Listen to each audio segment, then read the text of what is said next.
nostre ville sono legate al territorio perché ne fanno parte integrante fin da sempre, dalla storia. Sono effettivamente nate come centri agricoli delle proprietà delle famiglie veneziane in terraferma, per cui fin dalle origini sono dei centri che danno non solo lavoro al territorio, e questo è uno dei punti sui quali veramente cerchiamo di soffermarci e di far capire, ovvero sia il fatto che la villa viva, che la villa sia visitabile, che la villa offra delle attività, significa che c'è un indotto per tutto il territorio, e per cui io credo che ci sia una ricchezza straordinaria che vada comunicata. Uno degli obiettivi è anche comunicare.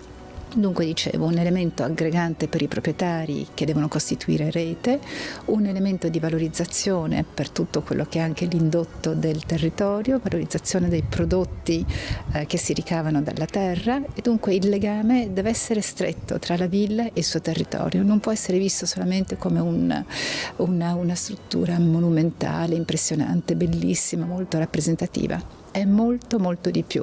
Questo lato, la rappresentatività, la monumentalità, sono degli aspetti fondamentali che ci vengono riconosciuti dal mondo intero. Arrivano turisti dal mondo intero a visitarci, però tutti devono sapere che c'è molto di più. Le ville devono vivere, sono la nostra ricchezza, sono il nostro passato e costituiranno il nostro futuro. Grazie mille. La villa di Masera è stata l'applico da Marina Volpi, mia suocera, negli anni 30, quando l'aveva appena rimessa in ordine, e l'ha aperta cominciando una domenica al mese, poi tutte le domeniche, e poi adesso siamo aperti praticamente quasi tutti i giorni.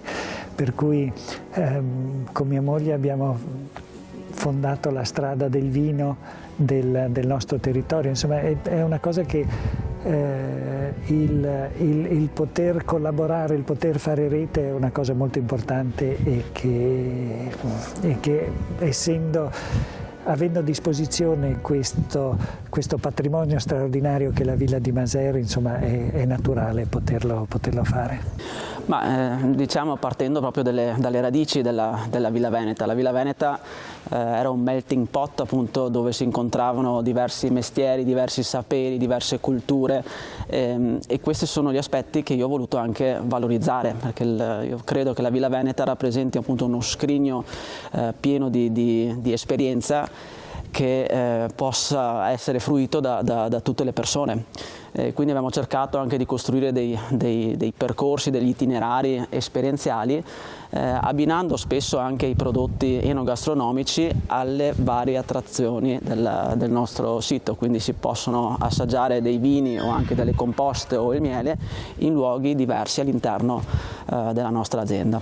Sì, il Friuli è una bellissima terra in cui vivere, in cui lavorare, ma in cui anche riposarsi. Ci sono tantissimi luoghi, al di là delle stupende montagne e dell'accogliente mare, che possono narrare una storia e quindi da arricchire le persone che la visitano.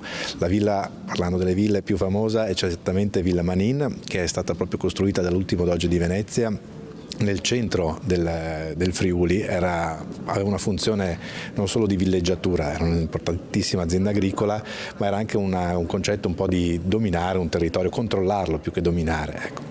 E il Friuli è una piccolissima regione dal punto di vista dell'estensione, si percorre in 200 km, 150 km da una parte all'altra, e c'è un percorso, ecco, che si può fare per visitare le ville venete. Alcune di esse sono aperte ed sono interessanti perché spesso sono una prosecuzione architettonica e storica di quelli che erano i castelli del Friuli, quindi c'è un duplice, ecco, aspetto che si può conoscere. È una storia che ha quasi 1000 anni, la mia proprietà si trova a Porcia, il castello di Porcia dove io abito, e c'è una parte dedicata alla cantina, la cantina storica dell'azienda. Sì, c'è tanto da raccontare, ma non vorrei proprio dirvi tutto perché così avete modo di venire. Io vi aspetto con piacere.